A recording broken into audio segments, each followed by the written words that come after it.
നമസ്കാരം.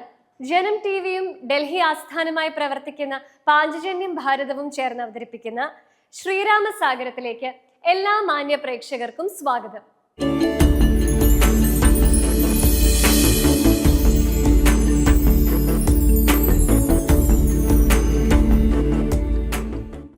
അയോധ്യ വിട്ട് വനവാസത്തിനായി യാത്ര തിരിച്ച ശ്രീരാമനും സീതയും ലക്ഷ്മണനും ഗംഗാതീരത്തെ ശൃംഗവീരപുരത്തെത്തുമ്പോൾ നിഷാദ രാജാവായ ഗുഹൻ അവരെ ഹൃദയപൂർവ്വം സ്വീകരിക്കുന്നു.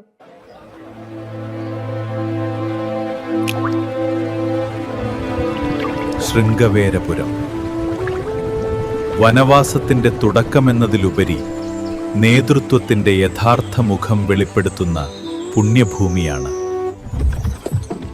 രാജരഥത്തിൽ നിന്നിറങ്ങിയ ശ്രീരാമൻ രാജകീയ ചിഹ്നങ്ങൾ ഓരോന്നായി ഉപേക്ഷിക്കുന്നു. സ്വമേധയാ വനവാസം സ്വീകരിക്കുന്നു.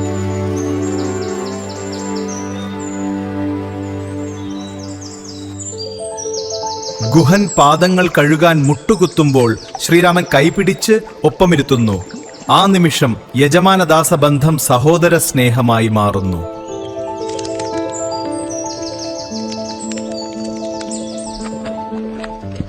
വനജീവിതം ഗുഹനിൽ നിന്ന് പഠിച്ചും ലളിതമായ ഭക്ഷണം സ്വീകരിച്ചും ഭൂമിയിൽ വിശ്രമിച്ചും ശ്രീരാമൻ ഒരു സത്യം ലോകത്തെ പഠിപ്പിച്ചു.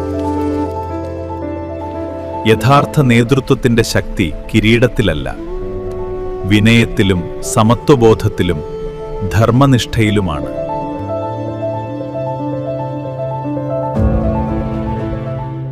രാജാവും വേട്ടക്കാരനുമായിരുന്നെങ്കിലും ഗുഹന്റെ ഭക്തിയും ആത്മാർത്ഥതയും അതിരുകളില്ലാത്തതായിരുന്നു.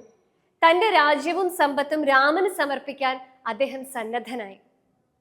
എന്നാൽ വനവാസധർമ്മം പാലിക്കണം എന്ന ഉറച്ച തീരുമാനത്തിൽ രാമൻ അത് സ്നേഹപൂർവ്വം നിരസിച്ചു. ഗുഹനും രാമനും തമ്മിലുള്ള ഈ സംഗമം ജാതിക്കും സ്ഥാനത്തിനും അതീതമായ യഥാർത്ഥ സൗഹൃദത്തിന്റെയും ഭക്തിയുടെയും ഉത്തമ മാതൃകയായി രാമായണത്തിൽ ഇന്നും തിളങ്ങി നിൽക്കുന്നു.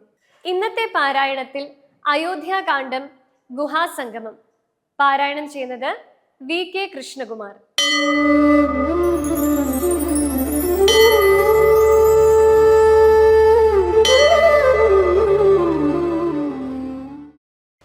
ആധ്യാത്മരാമായണം അയോധ്യാകാന്ഡം ഗുഹസംഗമം. ശ്രീരാമ രാമ രാമ ശ്രീരാമചന്ദ്ര ജയ, ശ്രീരാമ രാമ രാമ ലോകാഭിരാമ ജയ, ശ്രീരാമ രാമ രാമ രാവണാന്തക രാമ, ശ്രീരാമ രാമ രാമ ശ്രീരാമഭദ്ര ജയ.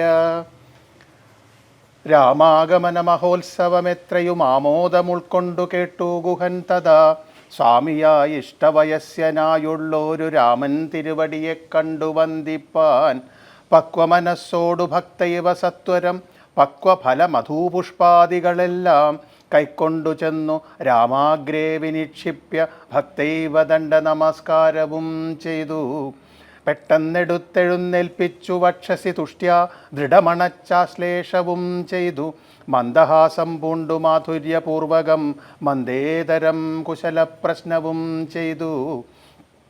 കഞ്ചവിലോചനൻ തൻ തിരുമേനി കണ്ടഞ്ജലി പൂണ്ടു ഗുഹനുമുര ചെയ്തു. ധന്യനായേനടിയനിന്നു കേവലം നിർണയം നൈഷാദ ജന്മവും പാവനം. നൈഷാദമായുള്ള രാജ്യം ഇതുമൊരു ദൂഷണഹീനമധീനമല്ലോ തവ. കിങ്കരനാം അടിയനെയും രാജ്യവും സങ്കടം കൂടാതെ രക്ഷിച്ചുകൊള്ളുക. സന്തോഷമുൾക്കൊണ്ടിനി നിന്തിരുവടി സന്തതമത്ര വസിച്ചരുളീടണം. അന്തഃപുരം മമ ശുദ്ധമാക്കിയിടേണം അന്തർമുദാ പാദപത്മരേണുക്കളാൽ. മൂലഫലങ്ങൾ പരിഗ്രഹിക്കേണമേ, കാലേ കനിവോടനുഗ്രഹിക്കേണമേ. ഇത്തരം പ്രാർത്ഥിച്ചു നിൽക്കും ഗുഹനോടു മുഗ്ധഹാസം പൂണ്ടരുൾ ചെയ്തു രാഘവൻ. കേൾക്ക നീ വാക്യം മതീയം മമ സഖേ, സൗഖ്യം ഇതിൽ പരമില്ലെനിക്കേതുമേ.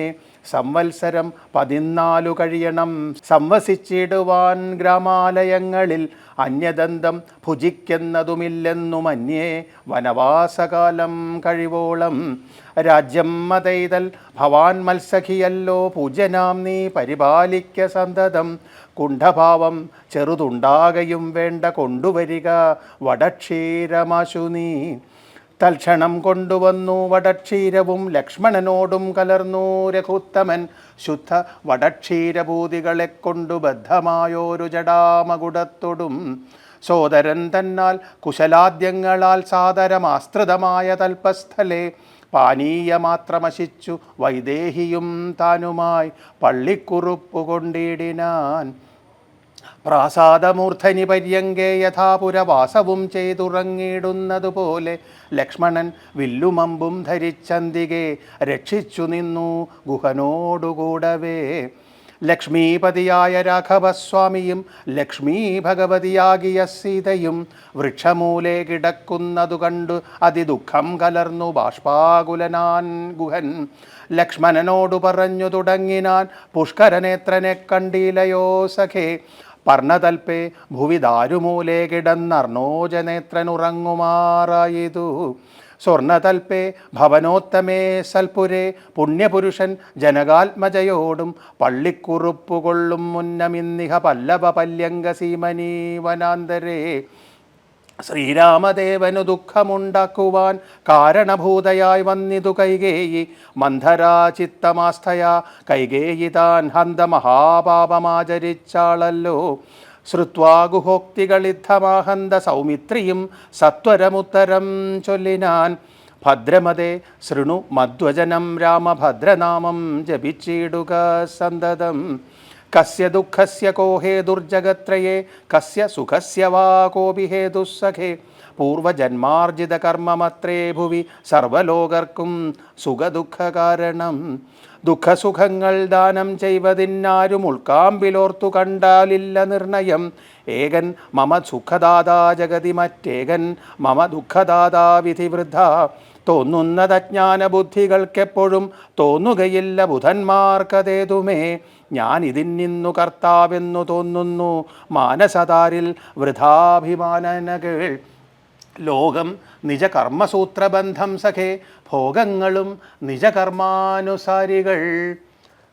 ശ്രീരാമ രാമ രാമ ശ്രീരാമചന്ദ്ര ജയ. ശ്രീരാമ രാമ രാമ ലോകാഭിരാമ ജയ. രാമായണത്തിലെ ജാതി നീരസം എന്ന വിഷയമാണ് പ്രമുഖ പ്രഭാഷകയും അധ്യാപികയുമായ സുലേഖ ടീച്ചർ വിശകലനം ചെയ്യുന്നത്. കാണാം രാമാമൃതം.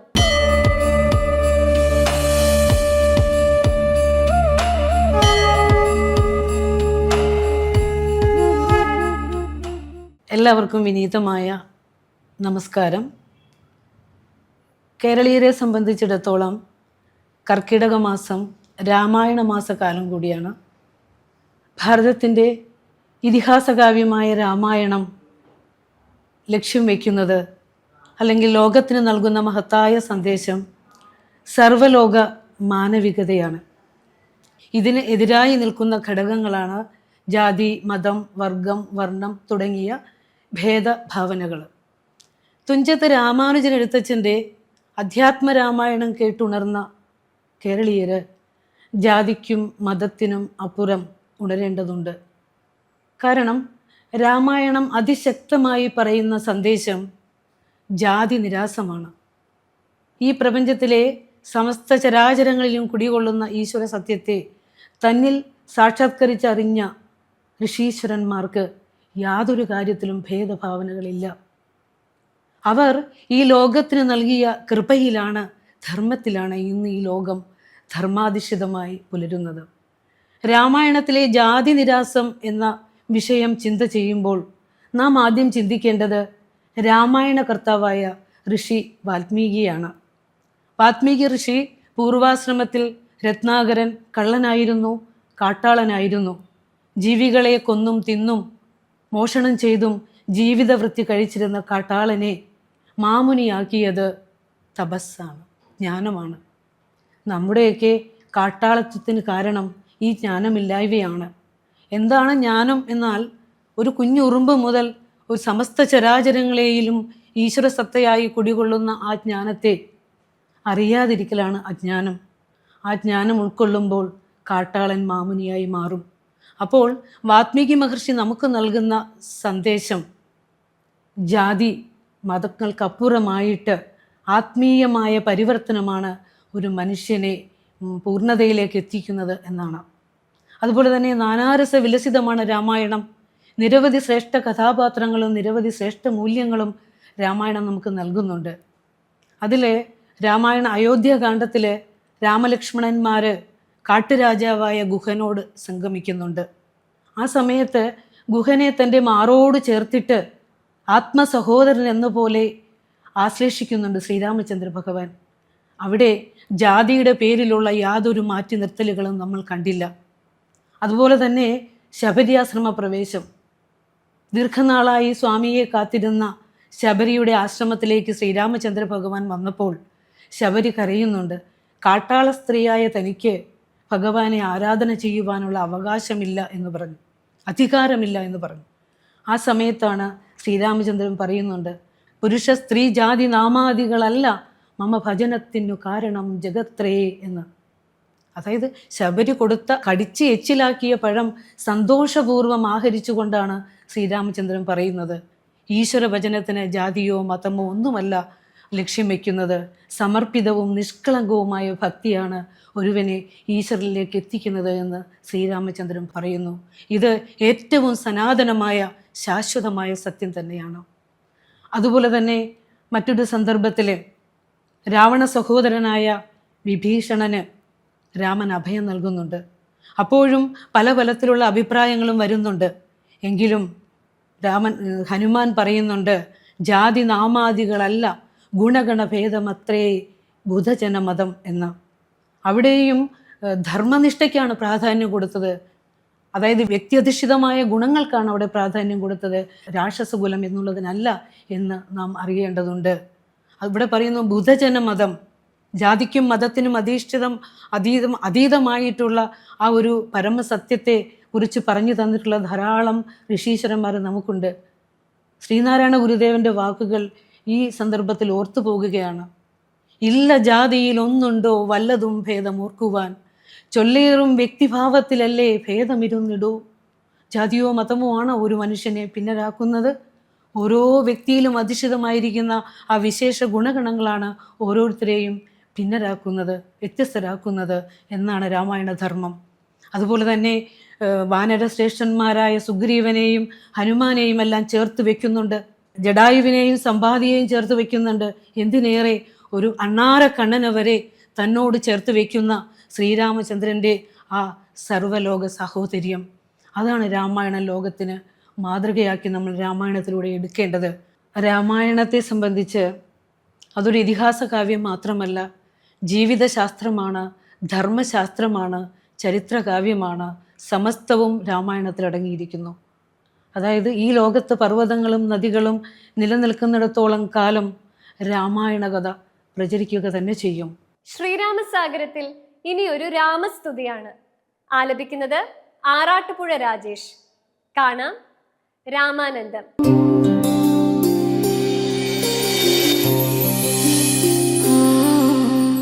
രാമ രാമ രാമ സീത രമണ പപഹരണ രാമ രാമ രാമ സീത രമണ പപഹരണ രാമ രാമ രാമ സീത രമണ പപഹരണ രാമ രാമ രാമ സീത രമണ പപഹരണ രാമ രാമ രാമ സീത രമണ പപഹരണ രാമ രാമ രാമ സീത രമണ പാപഹരണ.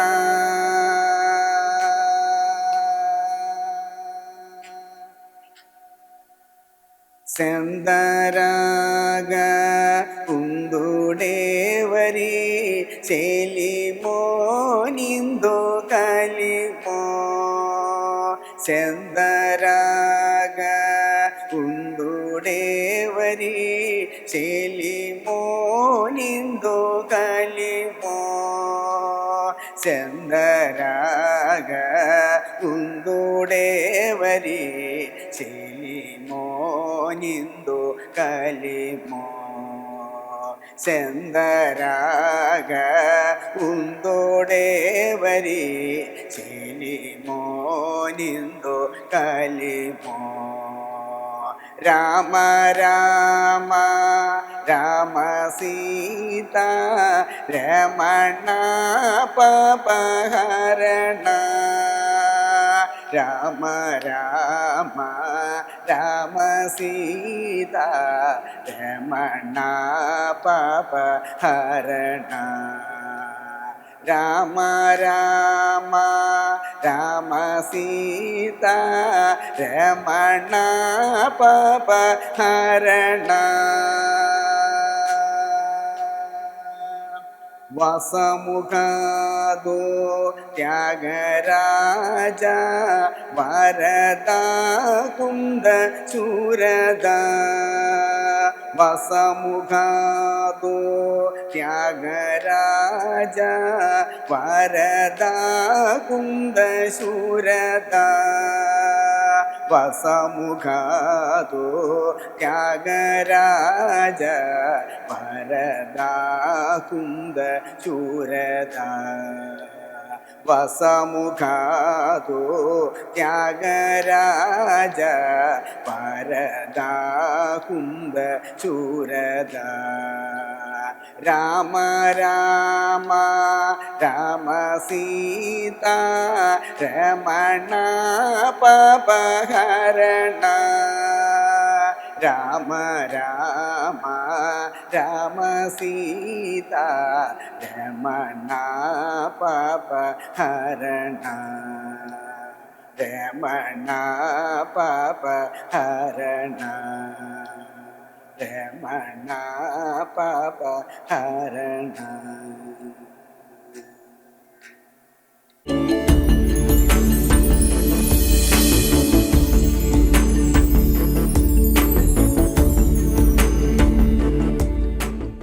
ശ്രീരാമസാഗരത്തിൽ അടുത്തത് രാമചിന്തനം.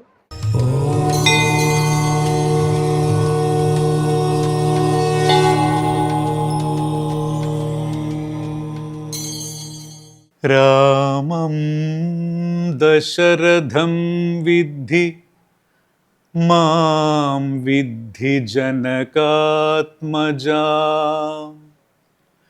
അയോധ്യാമടവീം വിദ്ധി ഗച്ഛതാത യഥാ സുഖം. സീതാരാമന്മാരോടുകൂടി വനത്തിലേക്ക് പുറപ്പെട്ട ലക്ഷ്മണനോട് അമ്മയായ സുമിത്രയുടെ ഉപദേശമാണ്. മോനെ ലക്ഷ്മണ, വനത്തിൽ നീ രാമചന്ദ്രനോടും സീതാദേവിയോടും കൂടി താമസിക്കുമ്പോൾ രാമനെ നിന്റെ അച്ഛനായ ദശരഥൻ എന്ന് കരുതണം. സീതയെ, ജനകാത്മജയെ ഞാനാണെന്ന് കരുതിക്കോണം, അമ്മയാണെന്ന് കരുതിക്കോണം. അയോധ്യയെ, കാട്, നീ താമസിക്കുന്ന കാട് അയോധ്യയാണെന്ന് കരുതിക്കൊള്ളണം. ഈ സ്മരണ നിലനിർത്തിക്കൊണ്ട് ഇത് മനസ്സിൽ വെച്ചുകൊണ്ട് സുഖമായി പോയി വരൂ മോനെ എന്ന് അമ്മയായ സുമിത്ര തൻ്റെ മകനായ ലക്ഷ്മണനോട് ഉപദേശിക്കും.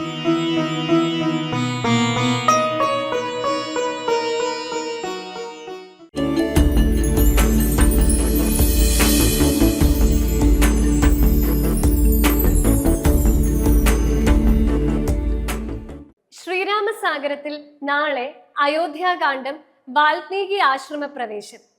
നാളെ വീണ്ടും കാണാം. നന്ദി, നമസ്കാരം.